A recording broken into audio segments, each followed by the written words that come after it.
नमस्कार। Hindi animation tutorial में Autodesk माया tutorials part 28 का स्वागत है। इस ट्यूटोरियल में हम कुछ एडवांस यूवी एडिटिंग और मैपिंग टेक्निक्स के बारे में जान लेंगे। मेरे फॉलोअर्स के लिए मैंने कुछ एसेट्स क्रिएट किए हैं जिनको आप डाउनलोड कर इनके ऊपर प्रैक्टिस कर सकते हो। संबंधित डाउनलोड लिंक आप नीचे डिस्क्रिप्शन से पा सकते हो। मैं uv_tub1.mb फाइल को यहाँ पे ओपन करता हूँ। काम करने के लिए आपको इसी फाइल को डिस्क्रिप्शन से डाउनलोड कर लेना है। सबसे पहले हम पर्सपेक्टिव में से इस ऑब्जेक्ट को पूरी तरह से देख लेंगे। पूरी जांच पड़ताल होने बाद एडिट यूवी में से टेक्सचर एडिटर ओपन करते हैं और जैसे हम टेक्सचर एडिटर ओपन करते तो हमें ये बात समझ में आती है, इस टब को पेंट करने के लिए या टेक्सचर करने के लिए हमारे पास यहाँ पे यूवीज नहीं है।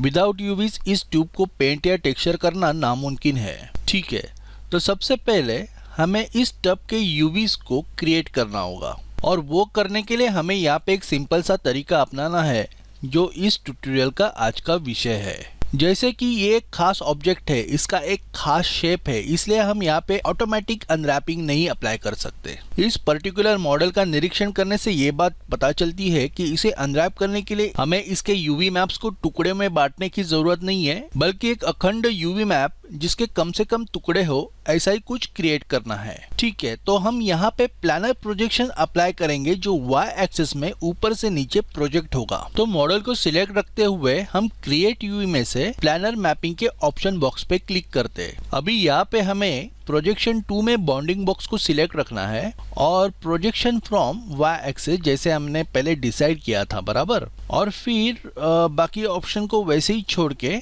हमें यहाँ पे अप्लाई पे क्लिक करना है। और इसके बाद हमें अपने यूवी टेक्सचर एडिटर पे फोकस करना है।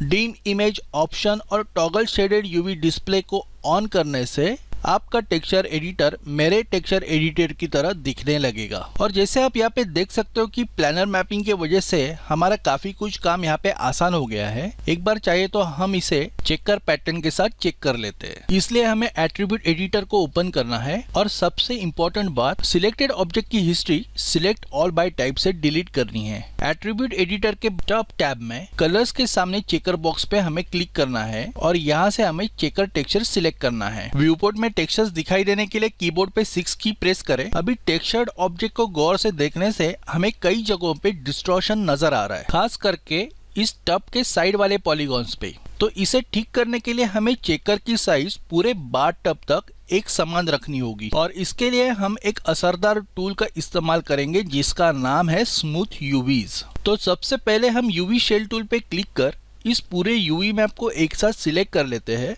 और फिर उसके बगल वाला स्मूथ यूवी टूल का बटन प्रेस करते हैं और फिर अनफोल्ड टैब को क्लिक एंड ड्रैग करने से हमें यहाँ पे चेकर्स चेंज होते हुए नजर आ रहे हैं। भले ही इनका पैटर्न रेक्टेंगल से स्क्वायर की तरफ आ रहा है, फिर भी ये काफी नहीं है, इस पे काम करना जरूरी है क्योंकि डिस्टॉर्शन तो हमें यहाँ पे भी नजर आ रहा है। तो बेसिकली हमें ट्राई ये करना है कि ये जो चेक्स का टेक्सचर है ये बाथटब के सरफेस पे समान साइज में और समान अंतर से प्लेस होना चाहिए। तो मेरे ख्याल से सबसे आसान तरीका ये रहेगा कि ये बाथटब के साइड वाले यूवीज कट करके अलग निकाले। जैसे हम यहाँ पे नजर डालते व्यू पोर्ट में तो ये जो दो यूवीज है इनको हम अलग कर देंगे। तो यहाँ पे मैं एज मोड में स्विच होता हूँ, राइट क्लिक एज मोड, और फिर यहाँ से मैं कुछ एजेस को सिलेक्ट करता हूँ।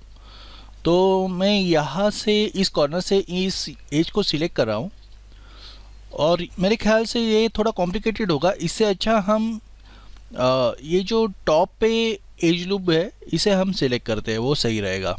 तो मैं ये जो टॉप पे एक एज, किसी भी एज को आप डबल क्लिक करें तो वो पूरा एज लूप सिलेक्ट होगा। ठीक है, थोड़ा चेक करते हैं पर्सपेक्टिव में। हाँ, और फिर एडिटर में टेक्सचर एडिटर में कट यूवीज पे क्लिक करते हैं। एक बार वापस से सुनिश्चित कर ले कि हमने बराबर से इन यूवीज को कट कर लिया है। अभी हमें टेक्सचर एडिटर में से इन दोनों यूवीज को एक दूसरे से अलग कर लेना है। यूवी शेल टूल के मदद से इस बाथटब का बॉटम सिलेक्ट कर इसे मूव कर लेता हूँ और अब मैं टूल्स में से स्मूथ यूवी टूल का ऑप्शन बॉक्स ओपन कर लेता हूँ। अब यहाँ पे हमें ये सुनिश्चित करना है कि स्पेस में यूवी स्पेस सिलेक्टेड होना चाहिए। ठीक है, अप्लाई करें। और अब जब हम अनफोल्ड करते हैं तो आप यहाँ पे देख सकते हो कि बाथटब का बॉटम बिल्कुल रेक्टेंगल शेप में अनफोल्ड हो रहा है। इसके वजह से चेकर पैटर्न सही मायने में समान अंतर और आकार में प्लेस हो जाएंगे। इस प्रकार से हमने बाथटब के बॉटम का प्रॉब्लम तो सॉल्व कर दिया। अब यही सेम तरीका हमें साइड वाले यूवीज पे अप्लाई करना है। जैसे ही हम इन्हें अनफोल्ड कर लेते हैं तो ये भी एक रेक्टेंगल में तब्दील हो जाते हैं। अब यूवी शेल टूल से इन्हें सिलेक्ट करें, कीबोर्ड पे ई की प्रेस कर रोटेशन एक्टिव करें और इन्हें टेक्सचर एडिटर के वर्कस्पेस में प्रॉपर्ली प्लेस करें। इसके लिए चाहे तो आप इन्हें स्केल भी कर सकते हो, तो इसे सर थोड़ा सा स्केल डाउन कर इस टेक्सचर एडिटर के वर्कस्पेस में हम प्लेस कर लेते हैं। इसी तरीके से बाथटब के बॉटम को भी यूवी टेक्सचर एडिटर के वर्कस्पेस में फिट करते हैं। इन्हें प्रॉपर्ली प्लेस करते वक्त हमारी एक नजर हमेशा से व्यूपोर्ट की तरफ होनी चाहिए, जो कि हमारा लक्ष्य है कि चेकर पैटर्न के सारे चेकर बॉक्स एक समान अंतर और समान आकार से इस बाथटब के ऊपर प्लेस होने चाहिए। हमारा समाधान होने तक हम इसे एडजस्ट करते रहेंगे। एक बार पर्सपेक्टिव व्यू में चारों दिशा से इसे देख ले और सब कुछ सही है तो फिर हम आगे बढ़े। जैसे आप यहाँ पे देख रहे हो कि अभी किधर भी हमें डिस्टॉर्शन नजर नहीं आ रहा, ठीक है। तो मेरे ख्याल से ये फाइनल करने लायक हो चुका है। अब नेक्स्ट लेक्चर में हम इसे फोटोशॉप ले जाके पेंट करेंगे। इनके बारे में हम नेक्स्ट लेक्चर में विस्तार से जान लेंगे, लेकिन इसके लिए आपको मेरा चैनल सब्सक्राइब करना होगा। हिंदी एनिमेशन ट्यूटोरियल के साथ जुड़े रहने के लिए धन्यवाद। आपका दिन शुभ रहे।